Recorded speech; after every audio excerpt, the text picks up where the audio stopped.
Happy Monday. I was feeling very guided to make this audio for sabbatical and soul shift today. And it's actually rooted in the pillars of priestessing, which I'm going back and putting the book together finally. It's going to take me a few months, but I think it's really important to bring that book to you and have all the pillars in a written form. I'm incorporating them into Soul Shift, so I don't think I'm going to re-release the class at any point, but at least with the book you'll have the corollary material, the written material. Some of you all learn differently, right? So some people like to have the written material and some people like to watch and listen, and so I'm trying to sort of give you that content, which I still think is some of the best stuff I've taught. So we've been talking about surrender in Soul Shift. We've been talking about thresholding in Soul Shift. One of the principles in the pillars of priestessing is energy management. And so that's kind of what I want to talk to you about in this audio. A lot of what's in that chapter I will cover in the next couple of minutes for you, at least broad strokes, so that you have a perspective. Because I actually think it's not just relevant for Soul Shift. I mean, it is for sure relevant for us right now, but it's also relevant for our world. And I think once I start talking to you about what energy management means and what it entails, I think you'll sort of nod in agreement, because this is a human issue. It isn't a priestessing issue. Although in a priestessing context, what I try to share with you there are some guidelines to help people. Because once you learn how to manage your own energy, then your job becomes, helping people around you. And remember that most of your teaching, at least in my life, most of my teaching is through example. I've really learned that what you do most of the time is more important than what you say. I follow people's examples. And so I try to live these principles too. And because I do my work in such a public way, a lot of you get to see me practicing the art of surrender and thresholding and energy management, which includes space holding for people. These are critical, skills, really. They're critical areas of development. And I think whether you consider yourself a formal leader or an informal leader, and remember, I used to teach leadership to doctoral students at university for a decade. And so in that, context, I was really considered an expert in leadership studies and leadership development. So from that perspective, let me tell you that informal leadership is way more powerful than formal leadership. Having a title doesn't mean anything. I mean, and you know that intuitively, but even in the research, having a title does not make you a leader. What makes you a leader is how you hold space, ultimately, whether it's in a corporate context or a university context or in a spiritual context. It's how you walk the walk. And so what I want to say to you today is a couple of things on this topic. The first thing is our planet isn't managing its energy well. And you can tell that because we are becoming more bifurcated.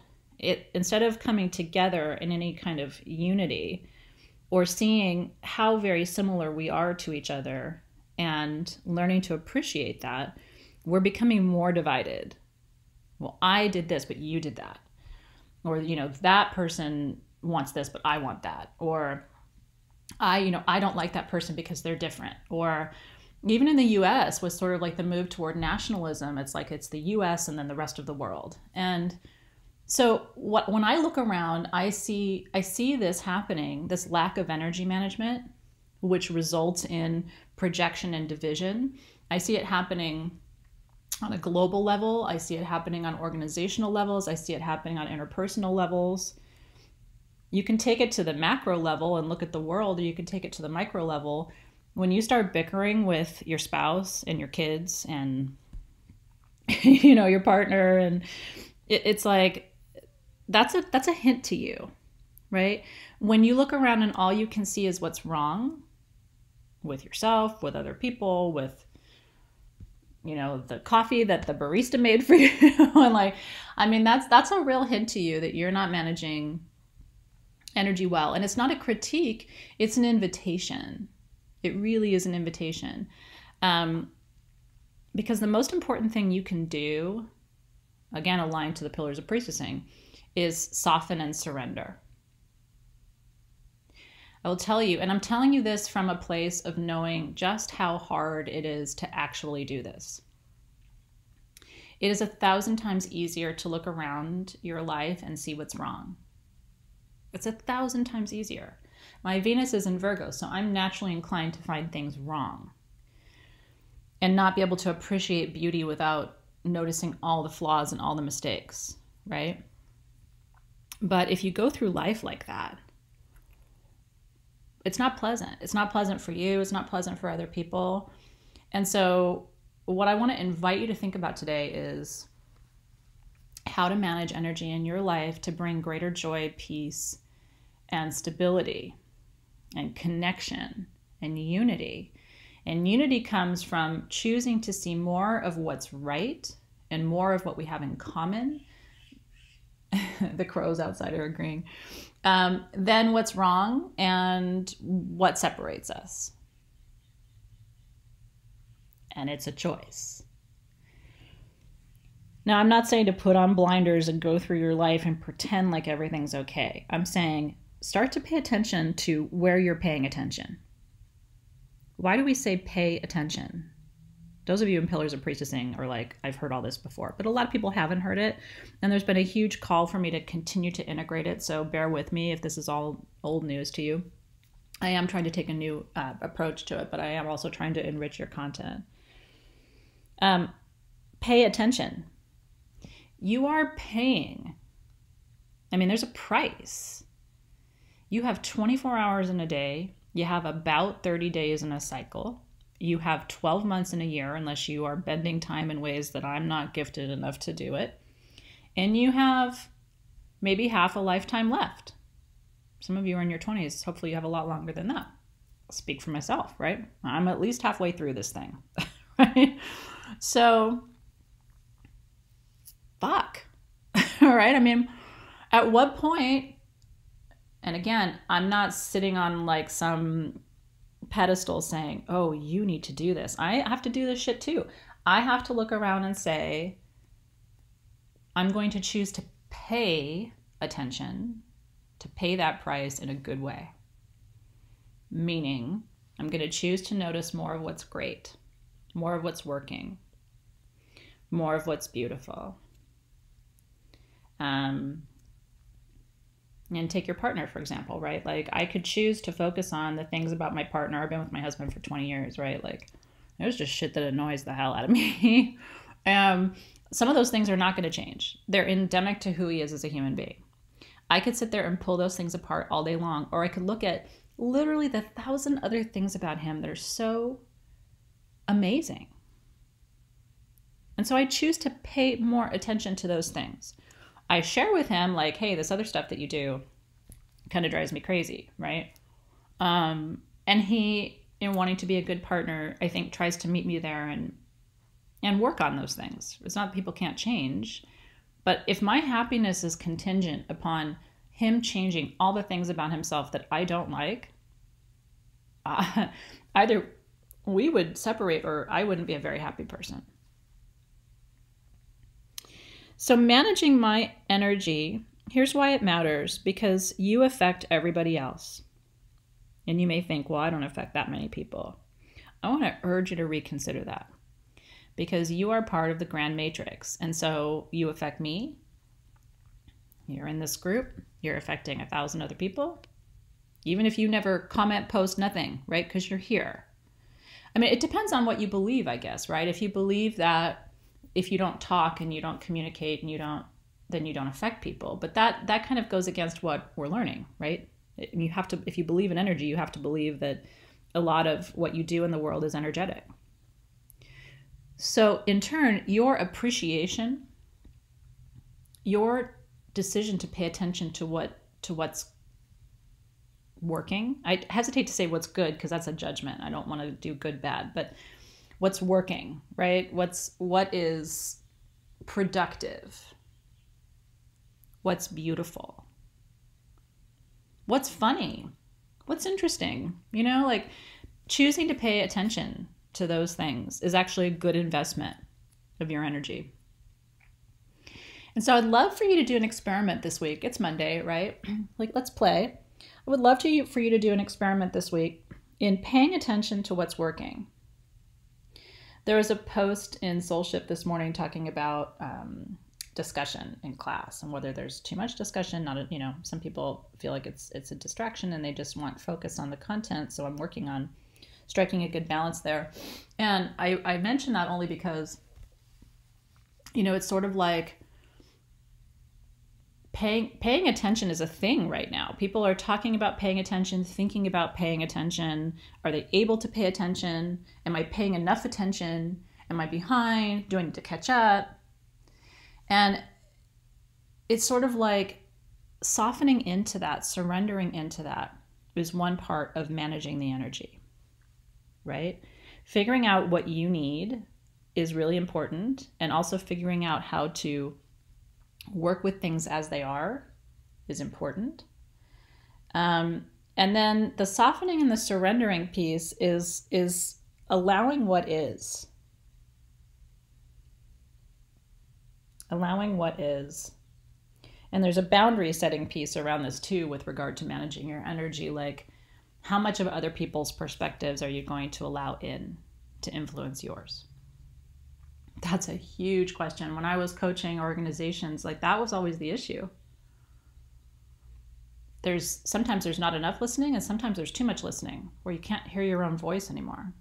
Your voice gets drowned out in this cacophony of sound, of opinions, and I think this, I want that, and blah, blah, blah, blah, blah. And it's like, where are you in all of that? And I'll tell you, social media makes it really fucking hard to know what you think. Because again, your perspective gets drowned in this cacophony of noise of other people's, what they're doing and what they're thinking. And, oh, well, she said that, but I listened to that, and then, but did you see her? But one of the things that I think I do well, that maybe I can inspire you to work on, is prioritizing my own voice while listening to other voices. So I can listen to other voices, but because I have good boundaries, I don't lose mine. That is a skill, though, to develop over time, of balancing what is your voice and what's the voice of everybody else. So in this week of playing with this whole concept of managing energy and maybe establishing good boundaries between your voice and other people's voices, I also want you to play with and experiment with being really, really soft with yourself. Say some loving and kind things to yourself instead of saying, well, I'm behind and I can't catch up, which is a critique of yourself, right? When you say I'm behind, it suggests that there's some other place that you should be and you haven't gotten there yet, right? And then there's tacit criticism built in there. Well, you're behind because you didn't watch the class, and you didn't watch the class, which means you didn't do the homework. I mean, the comment post in the group, and so you didn't reply to it. It's like, I will tell you something. I left university teaching behind for a reason. I built online classes that are not cumulative for a reason. And so the one thing I want to take off the table for you is, wherever you are, you're not behind in our classes. Like, I'm going to help you soften there. You're not behind. I don't like the word shaman or shamanic or shamanism. Like, I really hesitate with it, but then I use it because it does describe things to people in an accurate way, right? Part of what I mean by this is a shamanic course is both sabbatical and soul shift, and has always been, is that you are right where you need to be. You're going to miss some things that are not relevant to you. And that's not my choice, that's Spirit's choice. I truly believe that. You would say, oh God, I missed the live readings this week. Oh, how did I miss the live readings this week? You missed the live readings this week because it wasn't relevant for you. Like, can you work with that? Now, in a university class, I would have been like, well, I have to dock 5 points because you didn't do that. Which leads to this whole like, I didn't do that. And I hate that. I don't like the word hate, but I double dislike that. That is not how we are meant to live our lives. So there's the what if game, right? Which is also from Pillars of Priestessing. What if where you are right this minute is totally perfect? You haven't missed a thing. If you missed it, it's because it wasn't for you. And so now you're right where you need to be. You have everything you need to have. You understand everything as you need to understand it in this moment. And all you have to do is show up to life today. Right? It reminds me of my kids in the morning. They're all nervous. Oh, is my homework in my backpack? And I have such compassion because I know they're in traditional public school systems and it's like shit. So for them until they're 18, they're, probably till they're 22, if they go to college, I hope they will. They're going to be stuck in that loop of like, oh, do I have my homework? Oh, I forgot my homework. Oh, this other person's doing better than I am. They're ahead of me. I'm behind them. It's like, I don't think that's why you're here. I mean, if that's why you're here, I'm an odd teacher for you, right? Because I'm not going to support that. I'm not going to endorse that and say, yeah, you're behind. Wow, I don't know if you'll ever catch up. Part of me is really happy that certifying bodies are not certifying energy classes and crystal classes and stuff anymore because it is a difficult thing to certify, right? Like to say you finished enough or you didn't do enough, or do you know what I mean? It's like, I want you to soften on your learning. I want you to soften on your experience. And then let's macro this out to the rest of your life. Because here's what I've noticed in my practice. When I'm doing that in one area of my life, I tend to be doing it in all of the areas. So if I feel like I'm behind in a class, I probably also feel like I'm not, I'm behind in cooking. I've been thinking like, God, I haven't cooked a good, solid homemade meal in a while. I need to do that. I've been pulling recipes out like I should do that. Rather than, wouldn't it be fun to cook a beautiful meal? I'm over here going, I haven't done that. I should be doing that. There's a should, right? If you take the shoulds out of your life and you look at your relationship and you say, well, I should be more loving to him. I should spend more time doing this. I should... And it's like, what do you want to do? What I'm talking about right now is a boundary issue. And it's a boundary with yourself. We focus so much, and I've often talked about other words besides boundaries, like perimeters, because boundaries have all these connotations, like I need better boundaries, which again, people take to mean us versus them. Us versus them is always the wrong answer. You cannot disconnect. I mean, I'm sorry to bring that awareness to you today. That's what you learn from medicine work. You're already plugged in. What kind of boundary are you really going to create that's going to separate you from me or anybody else in the universe? Not a good one, right? It's a facade. If it makes you feel better to think I have a boundary and now they can't get in or whatever. That's why I don't cut cords. I narrow them. I rarely just cut off energy because it's counterintuitive. It's contradictory to the basic laws and structure of the universe. It actually creates a lot of energetic trauma when you completely cut a cord. It's like if the universe wanted your cords cut, it would cut them for you.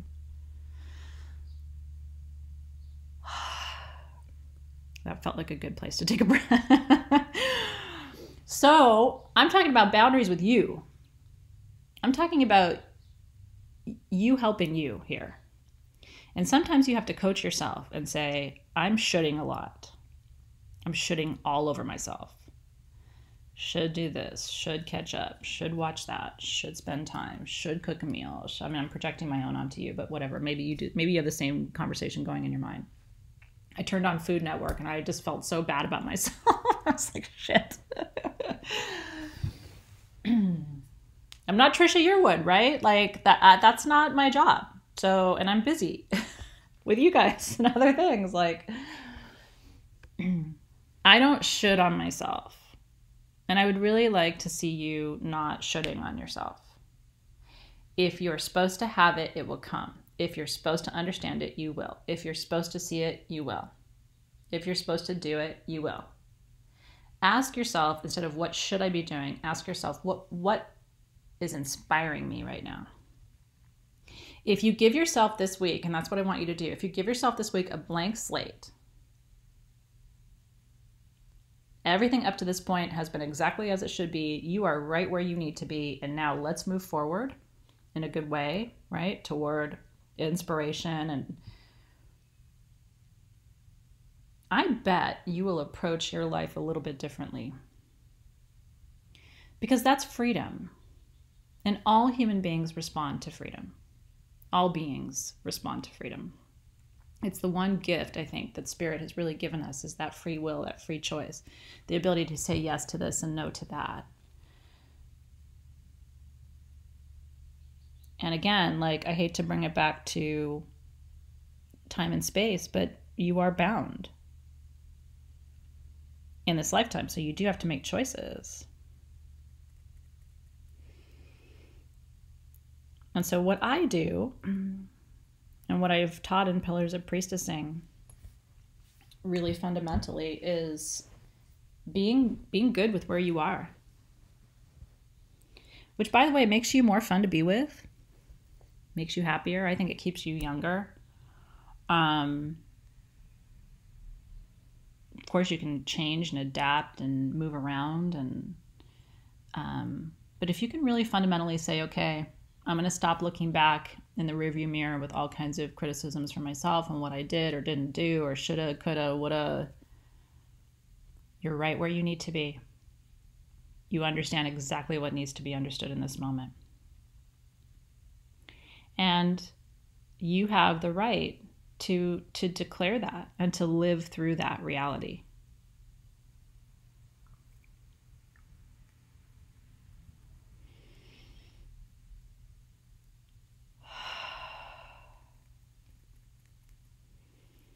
And I've really learned that people want to be loved, but more than anything, people want to be seen. And sometimes in our desire to be seen, we end up, ironically, judging people and pushing people away. And I've done it too. And I think one of the principles of spiritual leadership that a lot of you are craving is that you're not going to really be able to see other people if you can't really see yourself with some tenderness and some softness. And people will say, well, but I need to hold myself accountable and I can't just tell myself that everything's okay. And to that I say, and you want to know why autoimmune disease is rampant. Autoimmune disease is a reflection of your inability to love yourself. It's a reflection of my inability to love myself. I have 3 of them, so I collect them. I've decided not to collect them anymore, so I'm selling off my collection of autoimmune diseases if anyone's interested. Please don't be interested in that. That's what fibro is. That's what MS is. That's what IBS is. That's what thyroid problems are. Thyroid's big around this, right? When we get to your bonus class on the spiritual origins of disease is coming, I think, in May. And that's going to illuminate a lot. There is a direct relationship between the extent to which you love and forgive yourself, and you can soften and show up to this moment and give yourself a clean slate to the past, and your health, and your comfort in your body. Peace can only be found by being present in this moment and releasing the past and the future. It might sound really simplistic. It does to me in a way. And to me, some of this, I guess it holds true for all the pillars of priestessing. It's kind of like grandmotherly wisdom, you know? When I was writing it and building the class, I kind of felt that way. I was like, wow, I'm channeling my inner crone here. And I think it was 5 years ago, so I was 40 at the time, but it's like, wow, this feels like wiser than me, you know? And I always set that intention when I teach, that there's like the text behind the text. I give my spirit guides permission to communicate beyond the words, right? Whatever needs to come through in service of the highest good of the collective, so it is, right? That's always my intention in my prayer. So there's a text behind this text too of like, just wanting you to soften into love for yourself and for others more deeply. The planet's divided enough, and the planet's divided because instead of doing our work and looking within and softening and surrendering, we take the easy way out, which is let's just look out and dislike everybody else and blame everybody else and then separate ourselves from everybody else and divide and then say that everybody else is wrong.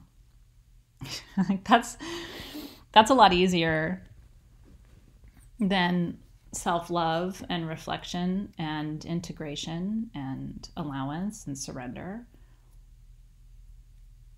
It's so much easier to just turn the gaze outward rather than turn the gaze inward.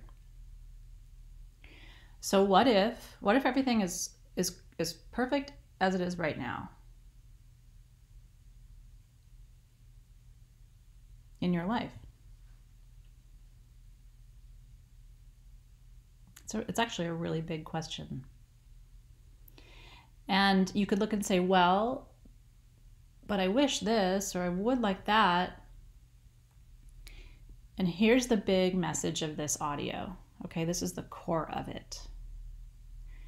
When you set intentions for what you would like to experience from a place of accepting what you have today, that's magic. That's alignment. That is a firm foundation, and that's when intentions actually manifest. When you set intentions from a place of fear and projection and division and sometimes even anger or hostility or resentment, that's like trying to build a house on quicksand. Because the universe, I think, looks at that to some extent and says, if she's not happy with anything she has right now, in what way is she going to be happy when she gets this other thing? She's not building a house on a firm foundation. She's trying to fill a hole. I want you to fill in your own hole before you start gathering other things. And filling in your own hole means loving yourself in a different way. Accepting yourself, surrendering to yourself. It's like Ram Dass, be here now, which sounds so simple. I remember when I was showing the book to my kids, and my kids were like, is that it? It's like, you know what? That is it. And if it was so fucking simple, we wouldn't need the book. So just for this week, I would like for you to be here now. Just be here now. Be here now. Well, I could have, maybe I should have. Be here now. I mean, you got to catch yourself, right? And this is where, what I'm telling you right now is I used to get paid big bucks, right, to tell big corporate executives, CEOs and CFOs and CMOs and CROs and COOs, all the C-suite executives. I was telling them the same thing. Be here now. Stop looking at what isn't working. Focus on what is working and set intentions for what you would like to see. Build a house on a good foundation. Soften and sweeten. Think about this. Do you want to spend time around someone who can't ever find the good in a situation, can't ever find the beauty, it's like there's just always something? I have a lot of people in my life like that. Quite a few of them are blood relatives.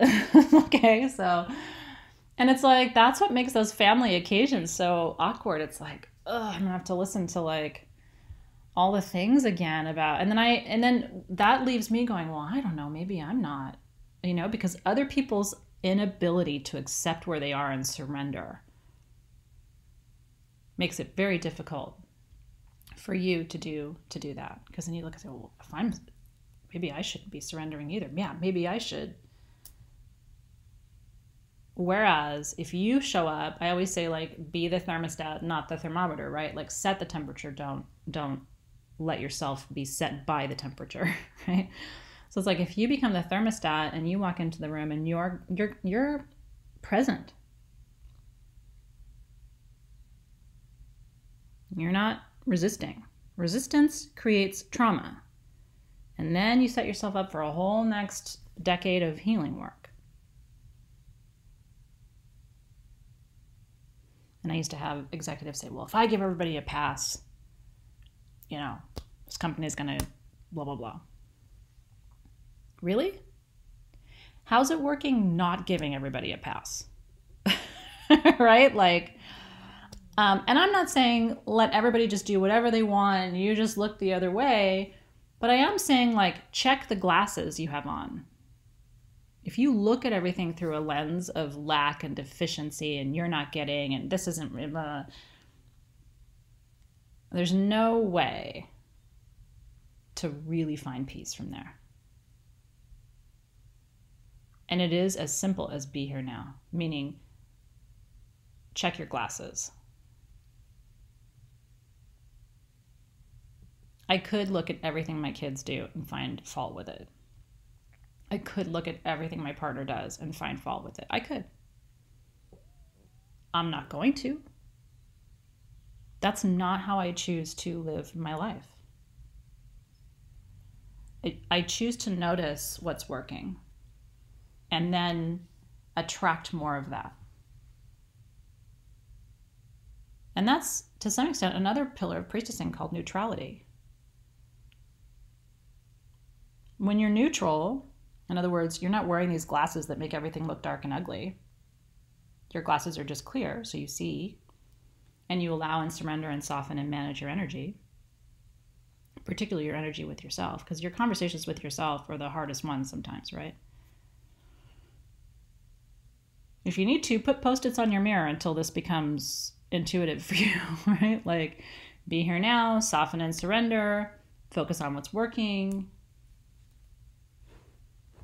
and then intend to manifest more of what's working. But, think about, so many people in my life are holding a glass and then the universe pours water in it and they look at it and they turn up their nose and they pour the water out and then they're holding their glass again. And the universe pours water in it and they look at it and they turn up their nose and they throw it out and you hold the glass again. Find something beautiful about that water before you throw it out.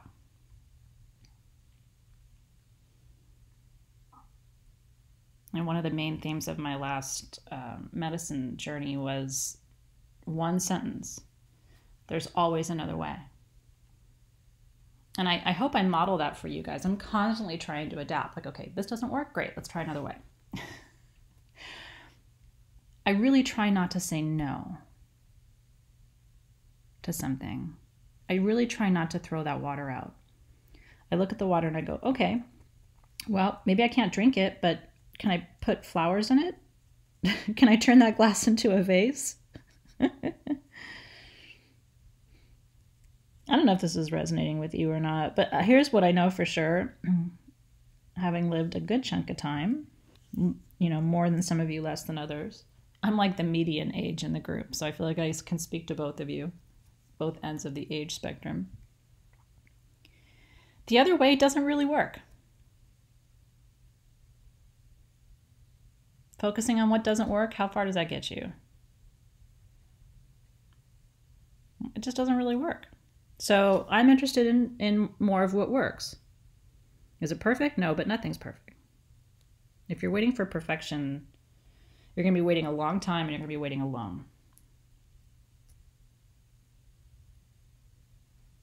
It's always my relationship advice for couples too.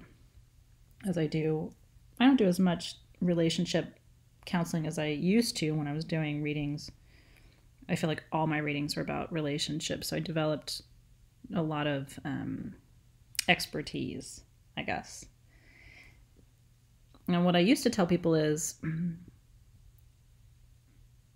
the best way to approach conflict with your partner is to tell yourself there's no way out of the relationship. I have to make this work. And I'm not saying that's right for everybody. Certainly in abusive relationships and other situations, like, get out, right? But if you've been with your partner for a while and you think you want to be with your partner for a while, take breakups and divorce off the table for a minute. I used to tell people 6 months if you can, like, take it off the table, which puts you in a mindset of, now I'm going to look for what's working. If I have to make this work, then I'm going to make this work. The problem, I think the reason we have such a high divorce rate in this country is you don't have to make it work. Right? I mean, in reality, you don't.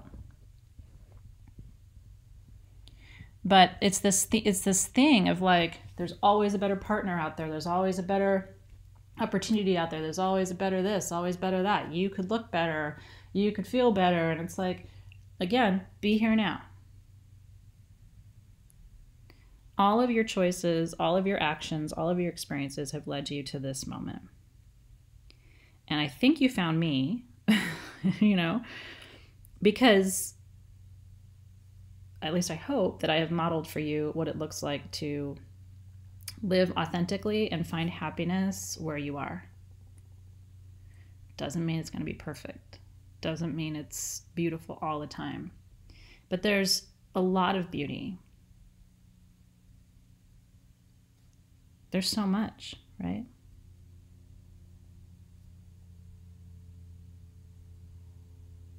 It was a really beautiful weekend here in Southern California, like just 75 degrees, not a cloud in the sky, no wind, like just warm, and everything is blooming because we've had so much rain here. And it was just a gorgeous weekend. And we're driving, took the kids to lunch. We're driving away from the restaurant. There's a man behind us and he's just so angry because there was a lot of traffic, but people were out and about, you know, and it's like, and I was thinking to myself, I mean, I thought maybe he's in a hurry, you know, and so the traffic is frustrating him, but he was like pounding his fist on the steering wheel. And I was really thinking to myself, like, and right outside I looked next to his car and there's all these like poppies and flowers blooming. And I thought, case in point, you know what I mean? Case in point. It's like, dude, turn to the left. I mean, I'm sorry if you're late to get somewhere, but you are so angry. And like, just look to the left. God's trying to make you smile. You know what I mean? Like, there's for me, I'm like, oh, it's sunny, it's beautiful, the flowers are blooming.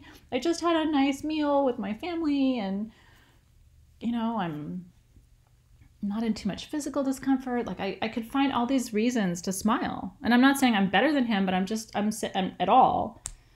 If I was in a hurry, maybe I would be frustrated with traffic too, but like, I wished for him the ability to notice. In that moment, I was like, I hope for you, beautiful man, inside that body, inside that car, I wish for your spirit just a moment of noticing just how perfect this moment is in its imperfection. You know, 30 years from now, will he look back and think, yeah, I'm really glad I got so pissed off in that car that day. That was such a great use of my time. And I said it to my kids too. I was like, you know, maybe he should just notice. Be here now. I hope. Well, I've taken enough of your time. This was supposed to be like a 10-minute thing, and here I am at 39 minutes. But you know how it goes with me. I don't know how to... I'm famous for my